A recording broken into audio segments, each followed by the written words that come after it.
There is a specific kind of silence that only islands have. It is not the silence of an empty room. It is not the silence of an abandoned building. It is something older, something that moves with the tide and has no interest in whether you are there or not. 10 islands, 10 different reasons they were left behind. Some were emptied by disease, some by war, some by a decision made in a government office by men who never set foot on the shore. Some were simply forgotten, overlooked, allowed to return to whatever they were before people arrived and decided to stay. Every single one of them is still out there. Water on all sides, and no one coming back. This is Fallow Empire, and this is number 10. Some of these islands are still visible from a populated shore. That is the part that takes a moment to fully land. The mainland is right there, the island is right there, and the distance between them, 2 miles, 4 miles, a tidal causeway, is apparently enough. Number 10. Hashima Island, Japan. Also known as Gunkanjima, Battleship Island. Off the coast of Nagasaki, there is a concrete island that looks like it rose from the ocean fully formed. Dense, vertical, industrial. From a distance, it resembles a warship, hence the name. Hashima was a coal mining operation. Mitsubishi purchased it in 1890 and began the process of turning a small rocky outcropping into one of the most densely populated places on Earth. At its peak in 1959, 5,259 people lived on an island that measures less than 16 acres. To put that in perspective, that is denser than Manhattan. They built up instead of out. Concrete apartment blocks, a school, a hospital, a pachinko parlor, a cinema. Everything a city needs, compressed into a shape that fits inside a large parking lot. The coal ran out in 1974. Mitsubishi gave workers a few weeks' notice. They left. Furniture still in apartments, clothes still in drawers, shoes still by doors. Hashima was sealed and left to the ocean for 35 years. The concrete is collapsing now. The seawalls fracture a little more with every typhoon. The buildings lean in directions buildings should not lean. UNESCO made it a World Heritage Site in 2015, which means it is protected, and also means it is slowly becoming a monument to its own deterioration. You can visit by boat on a designated path. You cannot wander. The island decides where you are allowed to go. Number 9. Poveglia, Italy. Most people have heard of Venice. Far fewer have heard of the small island 2 miles south of it in the Venetian Lagoon, an island the Italian government tried to auction off in 2014 and still cannot fully decide what to do with. Poveglia has been used as a quarantine station, a dumping ground for plague victims, and, most recently before its abandonment in 1968, a psychiatric hospital. The plague years are the ones that leave a mark. During the bubonic plague outbreaks of the 14th and 17th centuries, the sick and the dead were both sent to Poveglia. Estimates suggest that over 160,000 people died on or near the island across those centuries. The soil is said to be partially composed of human ash and bone. Italian fishermen historically refused to drop nets near its shores. The psychiatric hospital that occupied the island in the 20th century has its own darker history, one that is harder to verify, but no less persistent in the telling. When the hospital closed in 1968, the island closed with it. The buildings stand, the bell tower leans. The vegetation has moved back in with the kind of patience that vegetation always has. Italy banned public access for decades. The 2014 auction attracted a single bidder. The sale fell through. Poveglia remains, as it has for centuries, a place that people keep deciding not to deal with. Number 8. Hirta, St. Kilda, Archipelago, Scotland. Hirta is the main island of the St. Kilda Archipelago, a cluster of volcanic rock stacks sitting in the North Atlantic 41 miles west of the Outer Hebrides. It is, by most measures, the most remote inhabited place in the British Isles, or rather the most remote formerly inhabited place. The community that lived on Hirta had been there for at least 2,000 years. They were not primitive. They had a functioning social order, a system of communal decision-making that historians have called one of the earliest forms of democracy in the Western world, and an economy built almost entirely on the gannet, a seabird that nests on the sea stacks in enormous colonies. By 1930, they were 36 people. The decline had been building for generations. Contact with the outside world had introduced diseases the islanders had no immunity to. The men who left for the mainland for work often did not come back. The young women followed. And then on the 29th of August, 1930, the remaining 36 signed a petition asking the British government to evacuate them. They left on a single ship. They took what they could carry. The dogs that could not make the journey were drowned. Hirta is a World Heritage Site now. The Army maintains a small radar station there. Researchers visit in summer, but the village stands largely as it was. Stone cottages, a street, a church, slowly being absorbed back into the grass. The St. Kildans were resettled on the mainland. Most of them were deeply unhappy. Several asked to go back. They were not allowed. Number 7. Gruinard Island, Scotland. Gruinard sits in a bay on the northwest coast of Scotland. It is small, roughly a mile long, and green, and from the shore it looks like 100 other Scottish islands. Between 1942 and 1943, the British military used it to test anthrax bombs. The tests were straightforward. They brought sheep to the island, detonated the devices, and observed how quickly the animals died. The answer was, very quickly. The anthrax spores, however, did not leave with the sheep. Gruinard remained contaminated for 48 years. Warning signs, no landing, no fishing within a certain radius. In 1986, the Ministry of Defense treated the island by soaking it in 280 tons of formaldehyde diluted with seawater. In 1990, they declared it clean. A single flock of sheep was placed on the island to test the declaration. They survived. Gruinard was quietly removed from the restricted list. Consider what that means for a moment.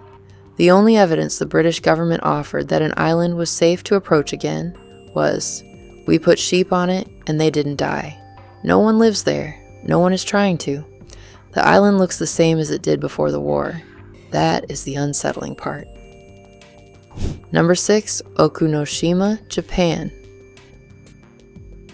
This one is different. Ōkunoshima is a small island in the Seto Inland Sea. It has a campsite, a hotel, a small museum, and several thousand semi-wild rabbits who have colonized it so thoroughly that it is now known internationally as Rabbit Island. Before the rabbits, there was a poison gas factory. During World War II, the Japanese Imperial Army operated a facility on Ōkunoshima that produced over 6,000 tons of chemical weapons. Mustard gas, phosgene, tear gas, lewisite. The island was removed from maps during the war. The workers were not told what they were making. After Japan's surrender, the Allied occupation ordered the facility destroyed. Much of the equipment was dumped in the sea. The workers were sworn to silence, and many of them spent their later years ill from the exposures they had sustained. The museum that exists on the island now is small and deliberately understated. It holds the gas masks, the records, the photographs. The rabbits arrived in the 1970s, descended from test animals or released pets, depending on who you ask. They multiplied. They are everywhere now. Tourists come specifically to feed them. Ōkunoshima is genuinely unusual among the places on this list. It is not really abandoned at all. But what it was abandoned to is worth remembering. A deliberate effort to make the island disappear from official record while keeping the factory running. The rabbits, in a way, are the island's answer to that. We are halfway through this list, 5 more, each one emptied for a different reason. The next one was not abandoned, it was sealed, and the difference matters. Number 5, Spinalonga, Greece. Spinalonga is a small island off the northeastern coast of Crete. The Venetians built a fortress on it in 1579. The Ottomans failed to take it for over 60 years, making it one of the last Venetian outposts in the eastern Mediterranean to fall. None of that is why most people know the name. In 1903, the Greek government established a leper colony on Spinalonga, the last active leprosy colony in Europe. People diagnosed with leprosy, or suspected of having it, which was not always the same thing, were sent to the island without the ability to leave. They built a community. There were shops, a church, a cafe. There were people who lived on the island for decades. A priest, a barber, a small economy. There were also people who arrived, received treatment as it improved over the decades, and were told that they could leave, only to find that the mainland villages they came from had already mourned them and moved on. The last patients left in 1957 when the colony officially closed. The buildings stand. The alleyways are still there. Tourists come by ferry from the town of Ōkunoshima. They walk through the lanes and look into the doorways and try to imagine what it meant to arrive here and understand that this was it. This was the life now. It is not so hard to imagine. That is what makes it stay with you. Number 4. Holy Island of Lindisfarne, England. Lindisfarne is technically inhabited. What that means changes depending on when you arrive.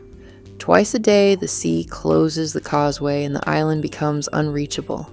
The tide sets the schedule. It has always set the schedule. There is a village, a pub, a small population of people who have chosen to live on land that the ocean periodically reclaims for itself. And yet in the hours before the tourists arrive, or after they leave, or in the off-season when the causeway is open and no one is using it, Lindisfarne settles into the same register as everything else on this list. The priory was built in the 12th century on the site of an earlier monastery that dates to 635 AD, one of the most significant centers of early Christianity in Britain. The monks who lived here produced the Lindisfarne Gospels, one of the finest examples of early medieval illumination in the world. They also fled here from Viking raids, carrying the body of St. Cuthbert with them on a journey that lasted over a century. The priory was dissolved by Henry VIII in 1537. The monks left. The stone began to be taken for other buildings. What remains are the arches, a particular red sandstone arch that has become the visual symbol of the island, and the outline of a community that once believed it was at the center of something important. It was not wrong about that. It simply underestimated how temporary that centrality would be. Number 3, North Brother Island, New York. There is an island in the East River of New York City. It sits between the Bronx and Rikers Island, in a stretch of water with one of the strongest tidal currents on the eastern seaboard. It is 20 minutes from Midtown Manhattan. Almost no one knows it exists.